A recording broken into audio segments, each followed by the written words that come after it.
San Roberto Belarmino. Obispo y doctor de la Iglesia.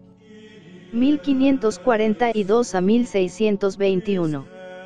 Cardenal S.J. 13 Mayo. Cintia, su madre, hermana del Papa Marcelo II, le acostumbró desde niño a todas las prácticas de la vida cristiana. Todos los días le hacía ir a la iglesia cercana de la casa solariega que la familia tenía en Montepulciano. A los 6 años, Roberto, vestido con un traje de lino, a modo de sobrepelliz, se subía a una silla puesta al revés y predicaba a sus hermanos la pasión de Cristo. Poco después empezó a sentir tal afición a la poesía, que se pasaba gran parte de la noche leyendo a Virgilio y tejiendo hexámetros latinos, en los que se gloriaba de no meter ninguna palabra que no fuese virgiliana. Escribía églogas, odas y hasta fragmentos de poemas. Pero él mismo quemó sus composiciones, y de todas ellas solo se conserva el himno a Santa María Magdalena, que hoy aparece en el breviario romano. Además, aprendió a cantar con gracia, a tocar varios instrumentos de música, y a remendar, dice él mismo, las redes de casa con tal ligereza y habilidad, que parecían no haberse roto jamás. A los 16 años sintióse súbitamente llamado a entrar en la compañía de Jesús. Él mismo nos cuenta el origen de su vocación con estas palabras: púsose a pensar seriamente cierto día cómo podría elevarse y llegar a la verdadera tranquilidad del alma, y habiendo discurrido por mucho tiempo acerca de las dignidades a que podría aspirar, le vino de una manera insistente el pensamiento de la brevedad de las cosas temporales, y llegando así a concebir horror de tales cosas, se determinó a buscar una religión en que no hubiera ningún peligro de llegar a tales dignidades. Como su padre puso algunas dificultades, retiróse a vivir en el campo, entregado al estudio de los clásicos, con otros amigos y parientes. Uno comentaba las geórgicas de Virgilio, otro la poética de Aristóteles, otro el discurso pro corona de Demóstenes, y a Roberto le tocó explicar la oración de Tulio en defensa de Milón. Fue un año de espera, al cabo del cual entró en la casa noviciado de Roma. Era de una salud precaria y de breve estatura. El primer año de su vida religiosa sufrió de letargo pesadísimo, el segundo, de continuo dolor de cabeza, y el tercero fue tenido por tísico. No obstante, hizo sus estudios con brillantez. A los 20 años empezó a enseñar en diferentes colegios, primero literatura, después astronomía. Mezclando, dice él mismo candorosamente, cuestiones filosóficas para granjearme crédito y autoridad. Por este mismo tiempo empieza a revelarse como un orador fácil, lo mismo en latín que en italiano. Aunque no había recibido siquiera la tonsura, predicaba en los púlpitos de las iglesias y dirigía fervorosas pláticas a sus hermanos los religiosos, y predicaba con mayor brío e intrepidez que luego cuando viejo, porque entonces tenía seguridad de su memoria. El superior de Monreal escribía a los padres de Roma, que nunca había hablado hombre alguno como este joven. Solía escribir sus sermones y pronunciarlos como los escribía, hasta que un día, habiéndose preparado largamente, tuvo que cambiar de tema a última hora, pero plugo a Dios que predicase tan de corazón, con tanto fruto y libertad cual nunca lo había hecho. Desde entonces se decidió a dejar el ornato de las palabras, escribiendo solamente los puntos de cada sermón. Ya no necesitaba embotellarse sermones, como hizo un domingo de Cuaresma con una homilía de San Basilio, sabiendo, confiesa él mismo, que en el numeroso auditorio no habría muchos que llegasen a reconocer que el sermón era robado. En sus andanzas a través de las tierras italianas le sucedieron algunas aventuras desagradables. En una posada, el amo le presentó a sus huéspedes como el marido de su hija. Otra vez un camarada se quejó públicamente de que Roberto le había robado la bolsa. Eran, sin duda, bromas pesadas de las que se usan en los mesones para distraer el aburrimiento. A principios de 1569 aparece Belarmino en Lovaina. Enseña en la universidad, comenta la Suma de Santo Tomás, refuta los errores semiluteranos de Bayo y aprende el hebreo en una gramática compuesta por él mismo. Al mismo tiempo predica infatigablemente y con fruto y aplauso de católicos y protestantes. De aquellos días es esta anécdota que nos cuenta él mismo. Yendo un día a echar el sermón, júntesele un alto personaje de la ciudad, el cual, no conociéndole, comenzó a hacerle muchas preguntas acerca del predicador, alabándole más de lo que merecía, y después de algún tiempo cortó la conversación con estas palabras: veo que vais muy despacio, yo, con vuestro permiso, voy a apresurarme para coger sitio. Haced lo que os plazca, contestó él, que a mí no me faltará sitio en ese sermón. Belarmino empezaba a adquirir fama de teólogo en la cristiandad. San Carlos Borromeo le llamaba a su lado, la Universidad de París le ofrecía las cátedras más apreciadas y los colegios de la compañía se disputaban su enseñanza. El estado de su salud le obligó a volver a su tierra en 1576, y es maravilloso el cambio que sintió en su cuerpo al respirar los aires de Italia. Aquel mismo año abría en el Colegio Romano un curso célebre, del cual salió la más importante de sus obras, las Disputationes acerca de las controversias de la fe cristiana contra los herejes de estos tiempos. El nuevo profesor se vio desde el primer momento considerado como uno de los primeros campeones de la Iglesia romana. Se le admiraba por su método claro y comprensivo, por su vasta erudición, por la franqueza de sus palabras y por la dignidad de su polémica. Se le admiraba, y lo que importaba más, se le escuchaba y se le meditaba. La publicación del curso fue el motivo de muchas y resonantes conversiones. El cardenal Baronio saludaba con entusiasmo la aparición de esta obra nobilísima, que había de ser en la iglesia como la Torre de David, en que se veían suspendidos 1000 escudos y toda armadura de los valientes. Y así era, en efecto. Belarmino acababa de poner en medio de la iglesia un riquísimo arsenal donde irían en adelante a proveerse de armas todos los controversistas católicos. En aquella lucha secular del catolicismo contra el protestantismo, Belarmino comparte con su amigo el cardenal Baronio la gloria de haber dado a los defensores de la Iglesia romana las armas necesarias para defender los fueros de la verdad. Lo que hizo Baronio en el campo de la historia con sus anuales, lo hizo Belarmino, con una audacia mayor todavía, en el campo de la discusión teológica, por medio de sus disputaciones. Los mismos protestantes comprendieron la fuerza de aquella máquina terrible, que echaba por tierra muchos de sus sólidos baluartes. Durante un siglo no hubo en sus filas ningún teólogo importante que no rompiese alguna lanza contra Roberto Belarmino. Controversista de fama reconocida, defensor ardiente de la verdad integral, Belarmino se vio obligado a intervenir en las principales polémicas de su tiempo. Fue famosa, sobre todo, la que sostuvo contra el rey de Inglaterra, Jacobo I. Se trataba de defender el poder indirecto del pontífice sobre las potestades de la tierra.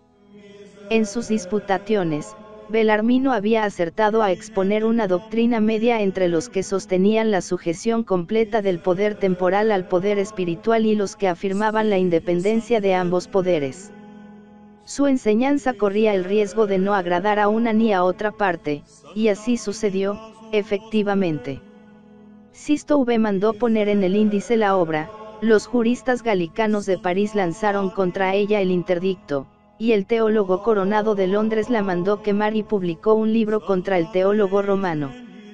Belarmino contestó, pero el real polemista no se dio por vencido, después de haberse encerrado con sus teólogos durante un mes, lanzó al público una apología dedicada a todos los príncipes de la tierra, cuyo poder ponían en peligro las audacias de los jesuitas, capitaneados por el más atrevido de todos, por Roberto Belarmino.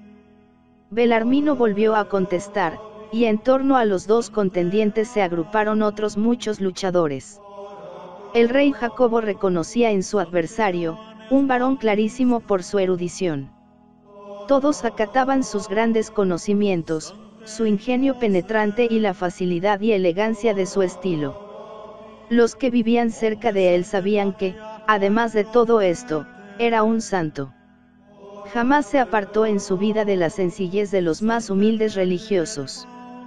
Cuando en 1592 fue nombrado rector del Colegio Romano, su disposición primera fue quitar de las habitaciones rectorales los armarios preciosos, las pinturas y todo lo que no era indispensable. Tenía intuición especial de las cosas futuras.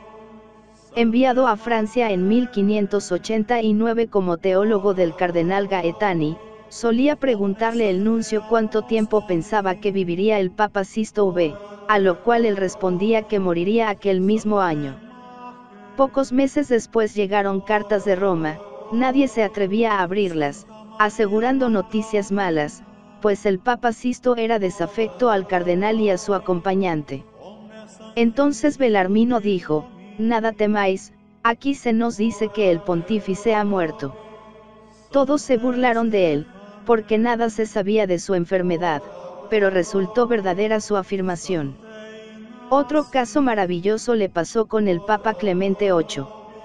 Apenas elegido, sospechaban muchos que moriría pronto, como sus 3 predecesores, pero él les dijo sencillamente: «Este Papa reinará 12 años y 12 meses». Y fue como él había dicho. Sin embargo, comenta el mismo Belarmino, yo no era astrólogo ni profeta, sino que hablaba así al acaso. Fue el Papa Clemente VIII quien en 1599 premió con el capelo cardenalicio sus luchas en defensa de la Iglesia. En el momento de nombrarle, pronunció estas notables palabras: «Elegimos a este porque en la Iglesia de Dios no hay quien le iguale en saber». Un emisario del Papa llegó al Colegio Romano para darle la noticia, mandándole al mismo tiempo que por ningún pretexto saliese de casa. Entonces el elegido, son sus mismas palabras, juntó a todos los padres y les pidió consejos sobre lo que debía hacer. Aconsejáronle que aceptara, y habiendo sido llamado para recibir el birrete rojo, como empezase a exponer el impedimento de su profesión religiosa, interrumpióle el pontífice diciendo: «En virtud de santa obediencia y bajo pena de pecado mortal, te mando que aceptes». Aceptó, pero después de prometer en su interior que no mudaría el menor detalle en su manera de vivir, que no acumularía dineros, ni enriquecería a sus parientes, sino que distribuiría a los pobres lo que le sobrase de sus rentas. Entonces empieza para él una actividad intensa en las comisiones cardenalicias. Tomó parte activa en la edición definitiva de la Vulgata, corrigiendo lo que muy a la ligera había preparado Sisto V, cuyo trabajo le juzgaba de esta manera en carta a Clemente VIII: «Vuestra beatitud sabe a qué peligro se expuso a sí mismo y a toda la Iglesia vuestro predecesor al emprender la corrección de los libros santos según las luces de su ciencia particular. Yo no sé si realmente ha corrido la Iglesia otro peligro mayor». Sin embargo, el nuevo cardenal era más teólogo que erudito. Él mismo nos cuenta de una disputa que en una congregación sobre la reforma del calendario tuvo con el cardenal Baronio sobre la autenticidad de las actas de San Andrés. Negaba la Baronio, pero habiendo oído el parecer de Belarmino y sus razones, dijo públicamente que había perdido su causa, y que le gustaba más el parecer de Belarmino que el suyo propio. En realidad, era el analista quien tenía razón. Ha sido también muy traído y llevado el nombre de Belarmino con motivo del proceso de Galileo, considerándole muchos como el alma de la oposición. Seguía con el mayor interés los descubrimientos del sabio, y en cuanto al sistema de Copérnico, declaraba que debía hablarse de él como, de una hipótesis, para no irritar a los escolásticos y hacer creer que había errores en la escritura. Si se demostrase que el Sol no da vueltas alrededor de la Tierra, sino la Tierra alrededor del Sol, sería preciso revisar la interpretación de algunos textos bíblicos, pero antes necesitamos que nos demuestren sus afirmaciones, cosa que difícilmente han de conseguir. La congregación resolvió que las nuevas teorías eran en filosofía absurdas y en teología heréticas, o, al menos, erróneas, y fue Belarmino el encargado de comunicar el fallo a Galileo. Otra gran cuestión que conmovió por aquellos días a las escuelas católicas fue la que levantó el jesuita Molina con su libro de la Concordia del libre albedrío con los dones de la gracia. Fue una guerra de hermanos. Dominicos y jesuitas se declararon en pro o en contra de la predeterminación. Belarmino tomó parte también con toda su autoridad de cardenal y de polemista consagrado. En su sentir, la predeterminación física era una resurrección, involuntaria, naturalmente, por parte de Báñez y los dominicos, de las doctrinas luteranas. Creyó al principio que lograría hacerla condenar, pero Clemente VIII, que en un principio llamaba su opinión a la de la compañía, sufrió repentinamente un cambio completo, y desde entonces ya no quiso que aquel asunto se tratase públicamente, para que Belarmino no tomase parte en él, y para alejarle de Roma, le dio en 1602 el arzobispado de Capua. Entonces se reveló el pastor celoso por el estilo de San Carlos Borromeo, el hombre de vida sencilla y abnegada, el predicador apostólico, el reformador y el administrador. Toda su solicitud se concentró ahora en su diócesis. En Roma solo se presentaba cuando había una necesidad perentoria o era preciso elegir un nuevo papa. Durante los cónclaves, Belarmino se recluía en su celda o bien paseaba en un sitio retirado rezando el rosario, leyendo y repitiendo con frecuencia expresiones como estas: envía a quien has de enviar. Líbrame, Señor, del papado. Poco faltó, sin embargo, para ser encumbrado a la más alta dignidad de la Iglesia en 1605, aunque jamás consintió en que se pusiese la menor influencia para favorecer su candidatura. Habiéndole prometido su apoyo un hombre de quien, al parecer, dependía la elección, le rogó que ni siquiera le hablase de aquel asunto, afirmando que ni una paja levantaría de la tierra si por ella pudiese llegar al pontificado. Llamado a Roma por Paulo V, renunció la mitra y se entregó con nuevo ardor a sus antiguos trabajos en el seno de las congregaciones y en el retiro de su celda. De estos últimos años de su vida son varias de sus obras teológicas, catequísticas y ascéticas. Entonces compuso también un opúsculo autobiográfico, escaso en noticias sobre su fisonomía interior, pero rico de gracia, de sencillez, de sinceridad y reflejo de un alma candorosa y sin malicia. Nada tan amable como estas nobles palabras con que termina. No ha hablado el autor de sus virtudes, porque no sabe si tiene alguna, ha callado sus vicios, porque no son dignos de que se escriba de ellos, y ojalá aparezcan borrados en el libro de Dios el día del juicio.